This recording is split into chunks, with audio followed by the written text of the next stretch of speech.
Good afternoon and welcome to the Tuesday, November 25th, 2025 Public Works meeting. Now is time for a roll call and determination of quorum. Meyer. Here. Lehman. Here. Roberts. Here. Maher. Here. Tamang. Here. A quorum is present. Thank you. Now is time for adoption of the agenda. Second. We have a motion and a second. All in favor? All opposed? Motion passes.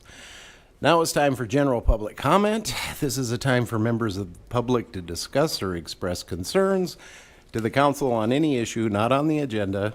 Action will not be taken at the meeting on any issue not on the agenda except by placement on the agenda by unanimous vote of the council members present. I don't have any general public comment speaker cards. I don't have anybody jumping up and down, so I will open and close general public comment. I'll move on to consent items, items 1 through 16. I will open public comment. I have one comment, or one speaker on item 14. And I know you're, there you are. My glasses are so dirty I can't see. If you give us your name and tell us what you're here to Yes, speak about. Ann Herb, and we've put in for a sidewalk variance for our property located at 601 Southbury Pine. And not sure, do you guys have the information when we send it in? Okay. So I think then the only other thing that I wanted to add is 2 other properties, just 3 houses and 5 houses away that are considered new builds were granted the sidewalk variance. So we would just appreciate the same consideration. So thank you. Thank you. So, unless anybody wants to pull that item and discuss it, I think that it's, the staff is approving the variance. Okay. So, if anybody want to pull anything, item 1 through 16? If not, I'll look for a motion. Have a motion and a second. All in favor? Aye. All opposed? Motion passes. We'll move on to non-consent items, items 17 through 20. I will open public comment. I have no public comment speaker forms. I have nobody jumping up and down. So I will close public comment. We'll move on to item 17. Item 17, reconsideration of request by Dean Kelly Construction Incorporated for a variance to waive the requirement to install sidewalk along Bellevue Drive as required per 12.08.06 of the Rapid City Municipal Code. I don't see any speaker requests on it. You need to put in a form. Get your butt up there and I'll let you speak. Quick. It won't be 2 minutes or 3. Okay, guys, I'm Ryan Kelly with Dean Kelly Construction. So I'd like you to reconsider it. I didn't know what was going on in the meeting last time, so here I am. And so extreme elevation change, I don't even think a type C wall type will work next to the curb. I'm offering to do handicap accessible panels both sides of the street to accommodate not installing the sidewalk. Super extreme elevation, back a curb to back a sidewalk roughly 8 feet. So any questions while I'm up? Do we have anybody that has any questions? I had some questions at the council meeting that night. That's why I was hoping you would be there. Yeah. You must have seen it. Yeah, I did not. And my question was, you know, what the elevation was, and what would the grade on your sidewalk be if you put a sidewalk in? Oh, good Lord. Yeah, what's 8 feet in 10, you know, it's super steep. So I guess, yeah, the grade would be well over what's allowed, obviously. And so also there is no sidewalk just to the south of this lot. If you have the aerial, there's no sidewalk to the south, so it'd be kind of a sidewalk to nowhere, if you will. And there are sidewalks on the other side of the street, correct? Correct. That is correct. So- Yep. Yeah, I had some concerns about this just because of the fact of that grade. You know, and I know that there's, like I said, there's a sidewalk across the street. I think sometimes we have to take that in consideration because we put these sidewalks in, it could be more of a danger of having them than not having them. So anyway, that's just my comment on it. And if anybody else would like to speak, if not, I'll look for a motion. It would be much safer to do the 2 handicap accessible panels, I would tell you that, on my side of the street than the other side also. So, good. Good for now. Any more questions? Go ahead. Yep, go ahead, Kelly. Oh, go ahead, Stephen, I'm sorry. You were in first. Thank you, Mr. Roberts. I was just wondering if I could direct, if community development had anything to say on this topic from an education standpoint, if I could ask them that. You can. You can. Welcome. We better put him to work anyway. Thank you very much. I have had a chance to review this location.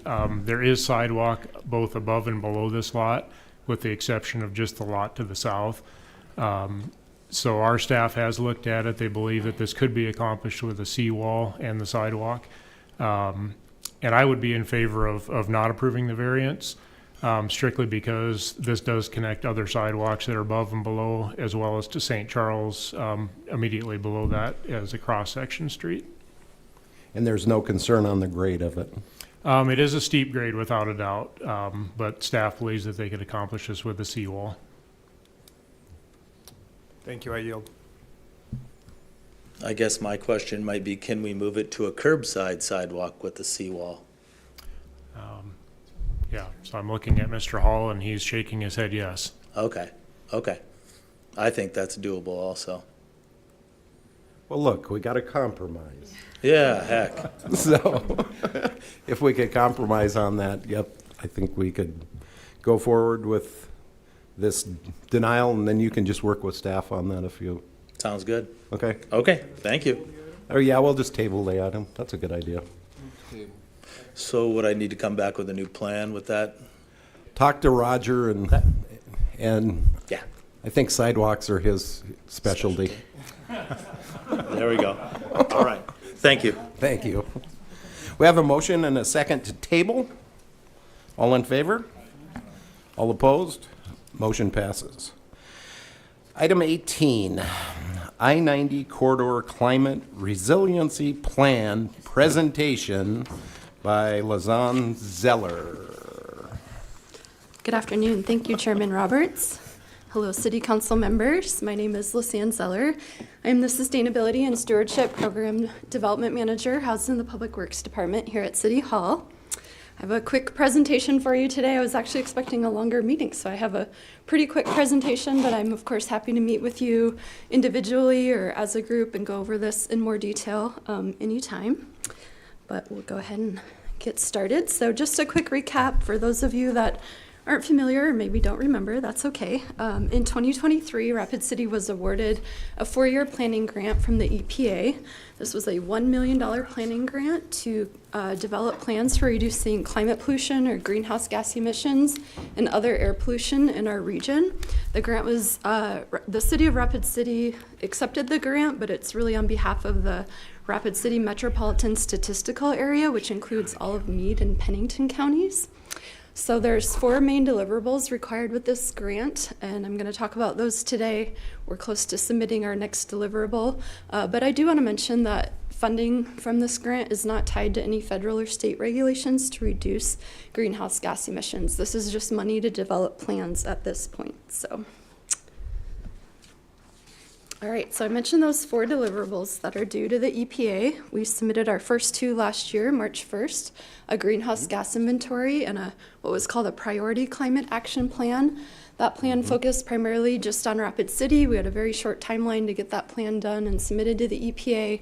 So we focused just on Rapid City, and it was a short-term, near-term plan for about the next 5 years, looking at ways to address greenhouse gas emissions.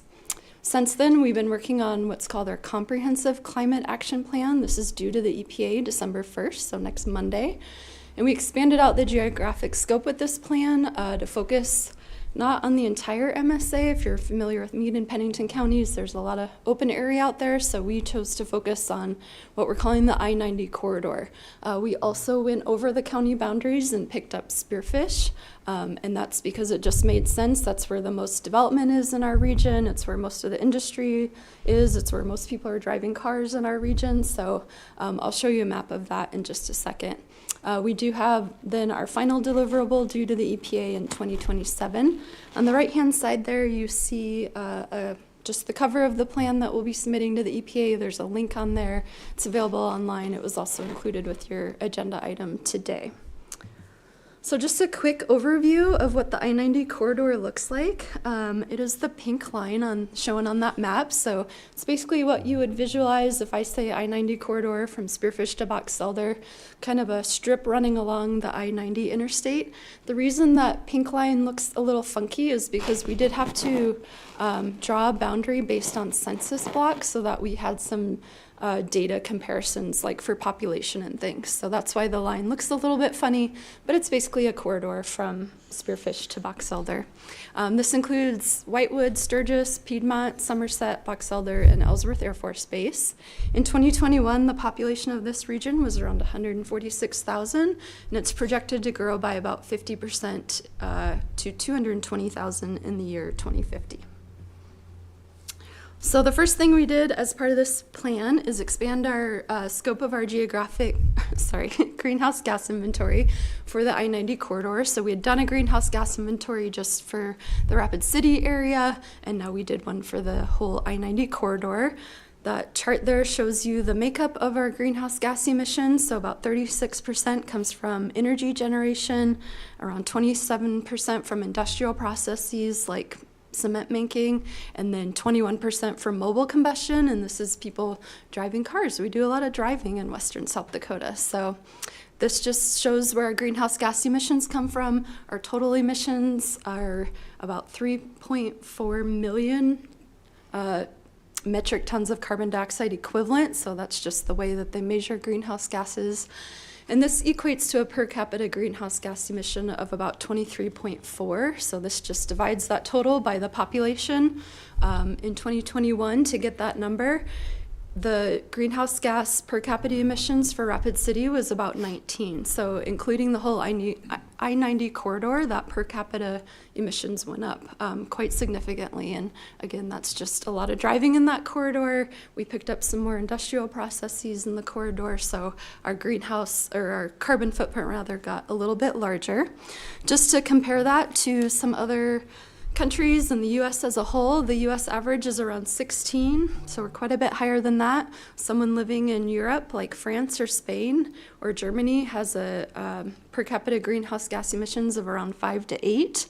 People in China around 10, India around 3.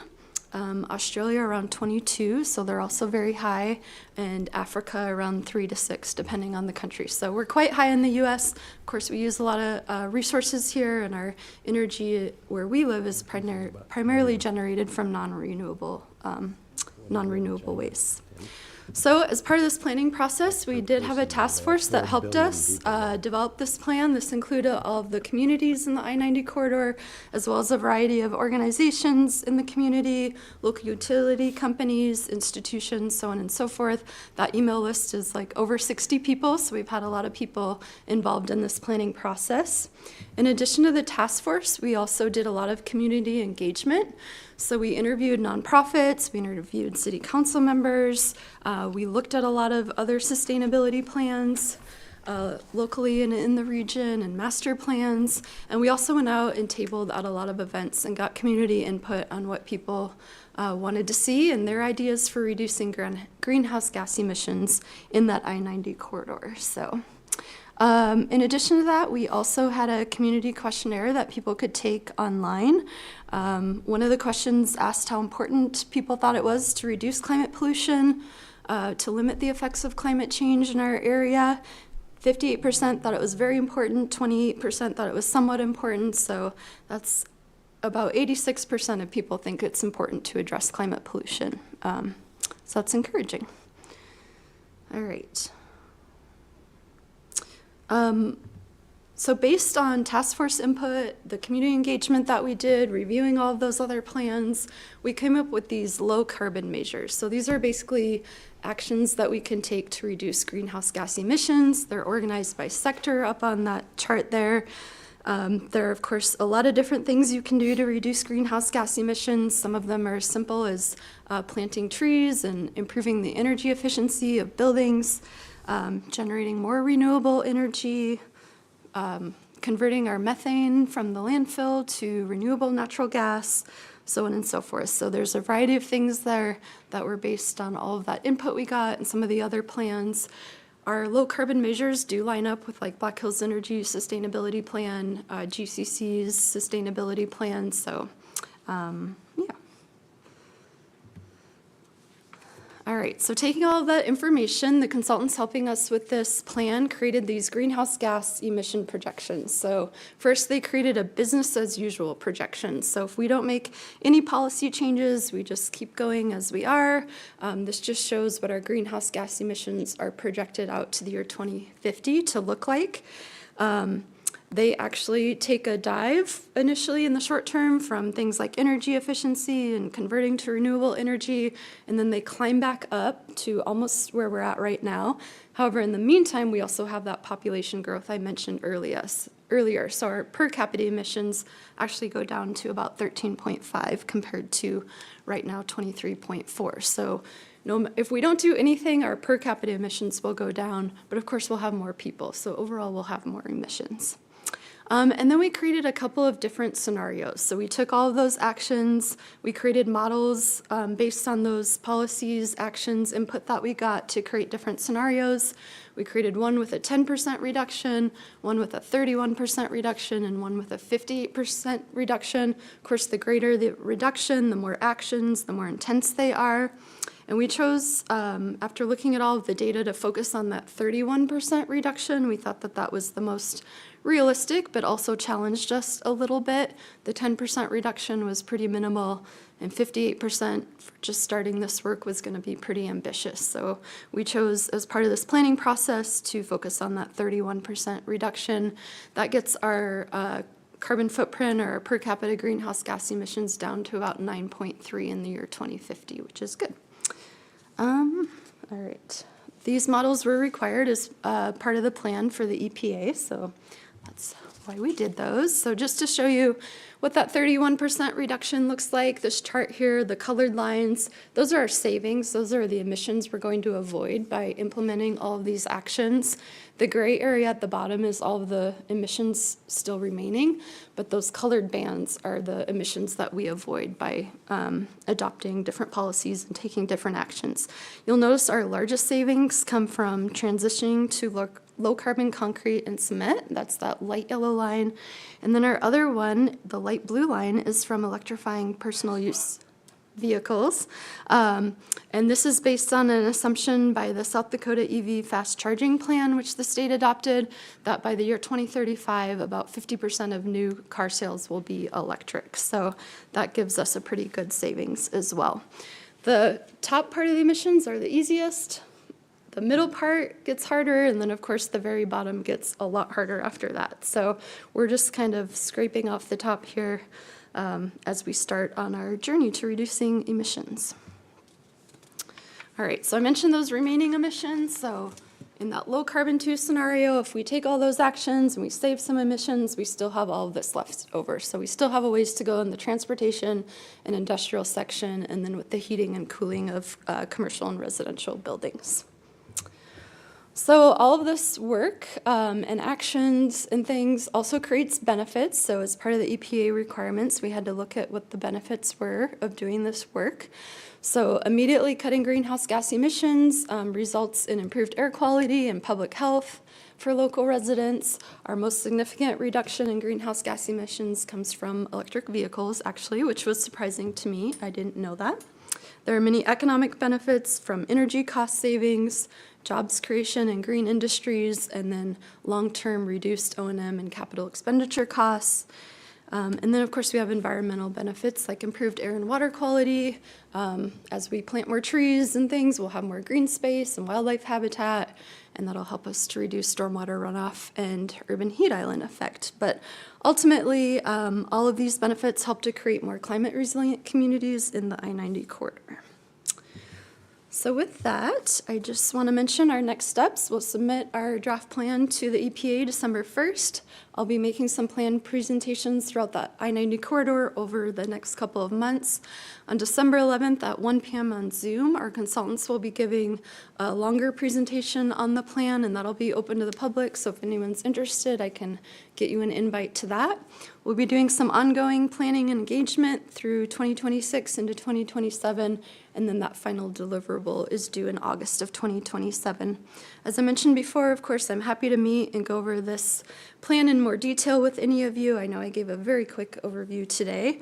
And I also want to give a big thank you to my coworker, Morgan Twombly, who really helped me throughout this plan. She went out and tabled at really hot and windy events after hours, and she was a big support to me. She's not here today, but want to give her major kudos for helping me with this.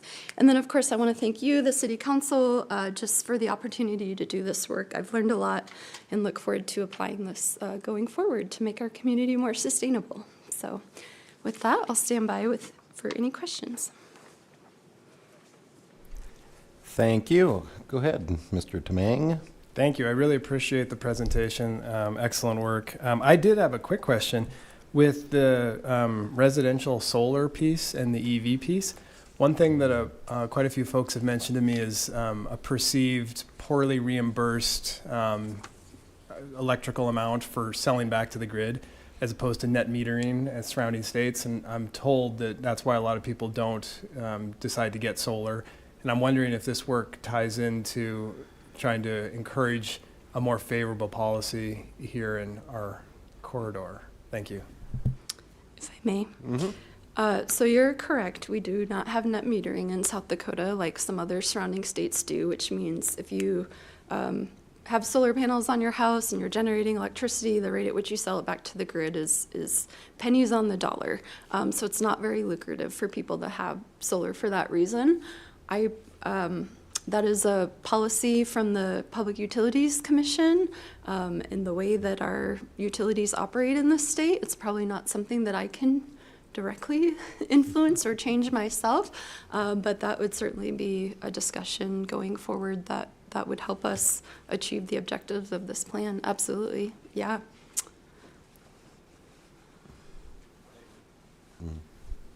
Any other questions? If not, I'll look for a motion.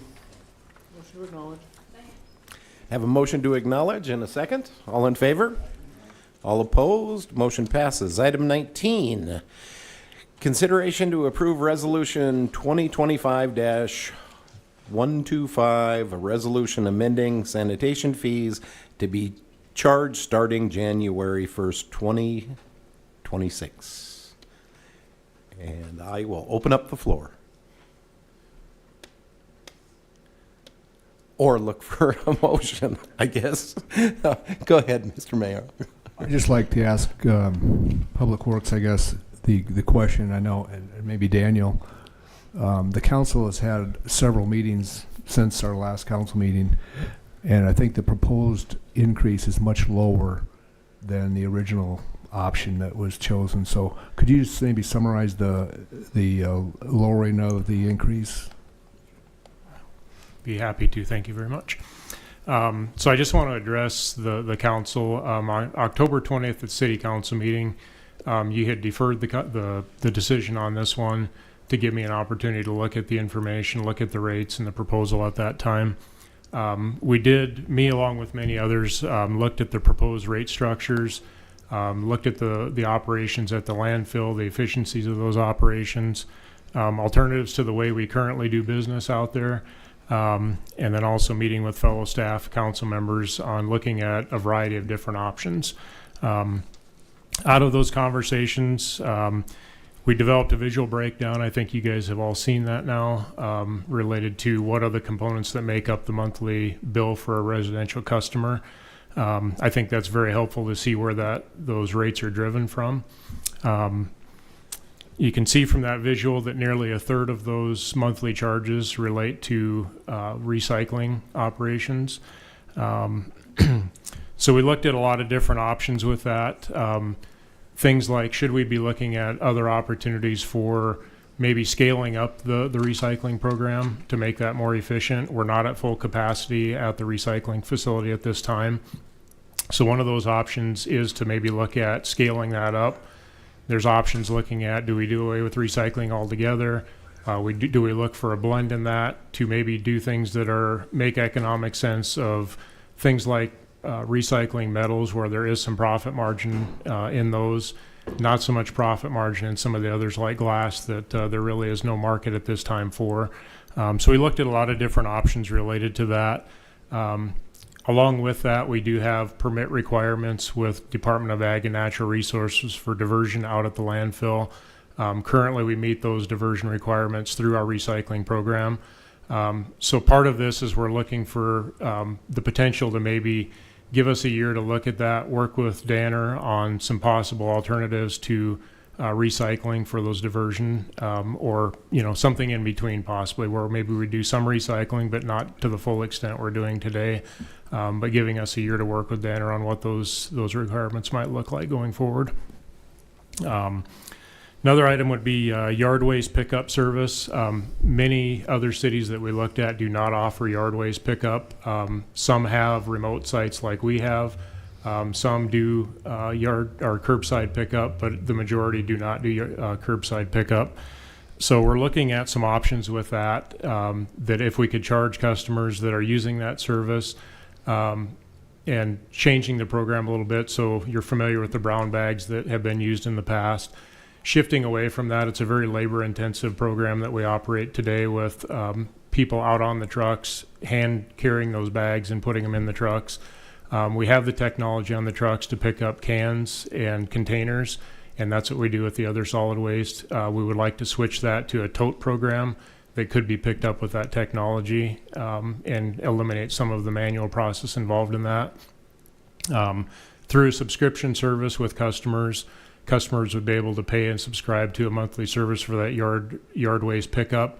That would also help us to be more efficient in those operations where we know where the route is, we know the customers that we're going to be picking up, versus today we drive 100% of the route looking to see who has those bags out, and we don't know where those are at. I think, and Jeff, you might be able to correct me if I'm wrong, I think it's about 15% of the customers that have yard waste bags out today. So we're driving 100% of the route to pick up 15% of the customers' yard waste at this time. So part of this proposal would be shifting that to a subscription service, and having the customers that are utilizing that service be paying for that service. And then we would also continue to do the remote sites as well.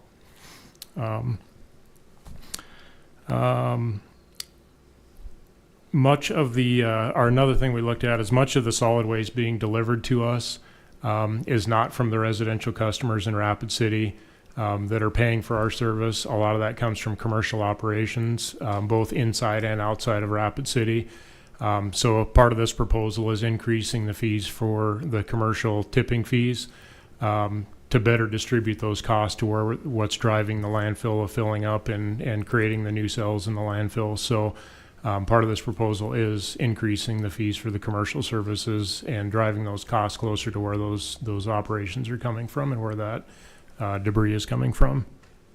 But in total, I would say the changes that we're proposing would allow us to operate in the black, give us some time to work with Danner on potential options for diversion in lieu of what we're doing for recycling. That may look like, similar to what we're doing, but maybe not as much recycling. But again, it would give us some time to work with them and figure out what that diversion could look like, and where does it make sense to do recycling, where does it not, and hopefully drive those costs into where the costs are being driven from the customers, if that makes sense.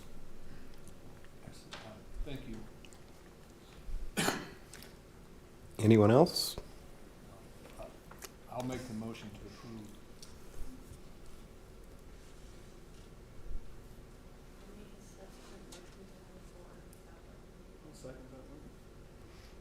Okay. We have a substitute motion to move forward without recommendation. All in favor? Aye. All opposed? Motion passes. I'll look for a motion to adjourn. Oh, dang it. I was trying to get away from that. Item 20. Approve proposed downtown city landscape master plan and identify funding options. That's what I got in front of me. Yes. So, go ahead. Thank you, council and city staff, for having me here today. My name's Chris Worley, a landscape architect with Wiz Associates. Before you on this study area that you see, the project that we've been working on is the downtown landscape master plan. And we've been working on this since about May of this year. The project study area is from East Boulevard to West Boulevard, Omaha Street to Kansas City Street. Now, our firm's been involved with planning in the downtown for about 30 years. We're very familiar with all the developments and street projects that's happened downtown. And we were the original architects for the pedestrian areas on 6th and 7th Street where we have the concrete starburst and those patterns in the concrete now. We did that in the early 2000s. When we initially started on this project, it was made clear to us that we needed a cohesive downtown, that it was lacking cohesiveness. It's very disjointed. Some parts of our town, the intersections, the pedestrian areas, it's just a massive concrete. Some of them where we're used to have landscape planting beds, there's nothing. And then we have some planting beds where we have some plants, but mostly weeds, mostly bare grounds, and many dated plants as well. Many of our street intersections do not have any street trees, so it's also not very inviting to pedestrians, not very comfortable to walk. It'd be nice to have some shade once you make it across the street. So our plan has looked at that, the entire study area, and we've identified on the street intersections on what we could improve. I'll go to the next slide here. There we are. So we did a site inventory, took a look at everything downtown, and identified what was lacking, and there wasn't much that really we could build off of. We did look at 6th Street and 7th Street. Like I said, those existing starburst patterns that are in the concrete where the presidential statues are, that pattern does provide a nice frame and base for our presidential sculptures. So we thought we would build on that, and on those intersections where that paving exists, we could clean that up. We wouldn't have to rebuild those, and we could use that as our baseline going forward for the design. I'll go to the next slide here. Here, these are examples of what we have, very just disjointed. We have some landscape planters with bare ground, nothing in them. Massive concrete areas, nowhere for, no shade, no landscape plants. And colored concrete that kind of is there, but no real cohesiveness, no thought to it. It's just, well, in between the pedestrian walking paths, let's put some colored concrete in. One thing on the entire project, so we looked at, the entire area. We decided to not touch or make any recommendations for Main Street Square Block or the Block 5 development. Both of those developments have pretty, the hardscape and landscape is definitive for their project, so we decided we weren't going to interrupt them, and plus it looks good as it is. We did have a public engagement part of this project. We did have an online survey. We didn't have a lot of participants with it. We had 163 people that participated, but when you include all of our community meetings and meetings within the community, in addition to that, there were several items that were very consistently put upon us was landscape, trees, safety in our streets, and clean streets. Those were the the big priorities. So we feel like we've addressed that in the master plan. The entire, like I said, the entire project, we've master planned every intersection. So we have a plan going forward for the full build out. And although each area, you know, we're using the same starburst pattern, same colored concrete theme throughout, it's all individually master planned for each intersection based on their built environment. This slide here shows, you know, a typical intersection and what would be in the improvements and plant locations. Things of note here, we are introducing boulders in the downtown in these intersections, not in the street intersections, but in the planting beds. And we would place those boulders strategically to prevent people from cutting through the planters, you know, causing more maintenance for, you know, park staff to go through here. Plus boulders, there's no maintenance with them. We don't have to water them and all that. So they take up space, they have a function to them, and also add to the aesthetics of the intersection. Each intersection will need a new water service and new irrigation, so it's about $30,000 just for that at each intersection. So that's one thing that we've considered and included in the plan. Here's some examples of, you know, before and after, showing the impact of the improvements that we're suggesting here. This is, you know, right down the street here on the corner of 6th and Main, where we've all seen this. There's no landscape there now. And here we've added landscape conceptually so you can visualize that and understand what we're proposing. And the same thing on that same intersection, but looking west, right in front of Prairie Edge. Again, there's no real landscape there now, and the impact of putting some landscape and some boulders, improving the aesthetics. This last slide shows the opinion of cost. Now, this is just for Main Street and St. Joe, the full build out for the 11 blocks.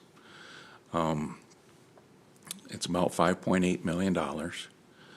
And so when you factor in the 2 streets, 11 blocks, 2 streets, 22 intersections, it works out to about $250,000 an intersection. So, I mean, when we're trying to come up with funding for this, just keep that in mind. And I would be amiss if I didn't mention this, but I mean, once it's all built, or once we have any parts of this built, we would need somebody to maintain it.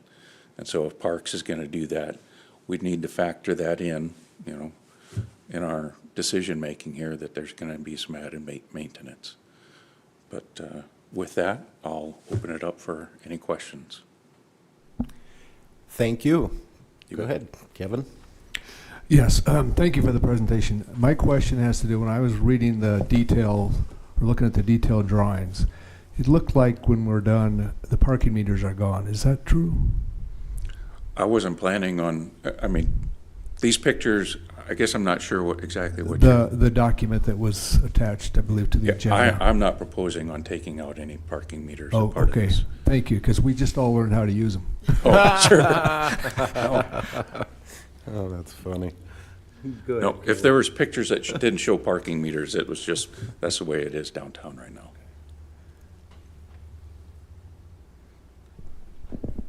Thank you, Mr. Chair, and thank you for the presentation, Chris.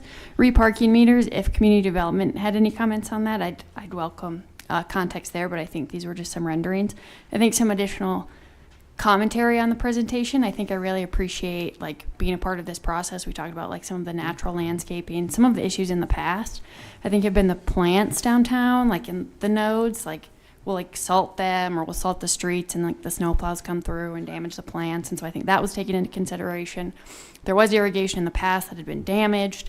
So that causes problems. I mean, at Main Street Square, watering the plants downtown, I don't know if you guys know this, like they put water in trash buckets, and we have like I think it's just like a Folgers cup. It's not a very like high-tech operation. It's just like a coffee jug and like watering these plants. And so having a more sophisticated method to keep downtown beautiful is appreciated. So thank you, Chris. And I think just to comment on the item, I think the intent is to improve hopefully the master plan as a whole, and then staff can look at identifying what funding options could be and not approving any funding options at the moment, just seeing what staff could come up with, whether it's something from, you know, parking dollars being able to be used or whatnot. So thank you again, Chris, and appreciate it.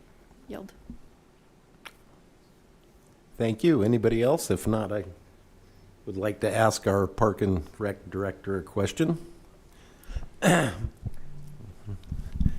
Jeff, do you have any rough estimate of what this would cost to maintain a year? I don't know if that was part of the discussion when this was being developed. I don't have a cost for it, but I will say that while the proposed designs are for low maintenance landscaping and improvements, it doesn't mean no maintenance. So there would be certainly some maintenance involved in it, but it certainly would be an improvement down there from what we have now, and it's something that we would gladly accept as a maintenance addition to our department. Well, of course you'd accept it, because we would have to fund it. I just want to know what it would cost, because I have an idea of what some of these landscape nodes in town have cost us over the years, and I know it's been very detrimental to your budget. Every time they put one in, they're very expensive. So Yeah, that is true. And, we do have, there is a level of maintenance that we're performing now, but it's generally just pulling weeds and moving snow and things like that. So there is staff time currently being spent down there, which would just be spent in a different manner, maintaining these developed nodes. There would be an additional impact, yes. I can't say that it wouldn't cost anything, but I just don't know what that number is. I don't see it being extremely large, but again, I don't have the number for you. thank you, I appreciate that. Go ahead, Mr. Tvang. Thank you. I guess on the motion here, we're being asked to approve a proposed downtown landscape master plan. I would just make a comment that I think it's really, beautiful work, great design, but anything at this scale is beyond the fathom for me. The cost of $250,000 on an intersection and a $5.7 million price tag for 2 streets reaches a level that I can't imagine being in a capacity to support, despite an excellent amount of work and attention to detail. Thank you. Make a motion to move it to council without recommendation is what I do. Moved. I can't make the motion, but somebody can make the motion. Motion moved to council without recommendation. We have a motion and a second. All in favor? All opposed? Motion passes. Now, we can leave. If I can get a motion to adjourn and a second. All in favor? All opposed? Okay, we're adjourned.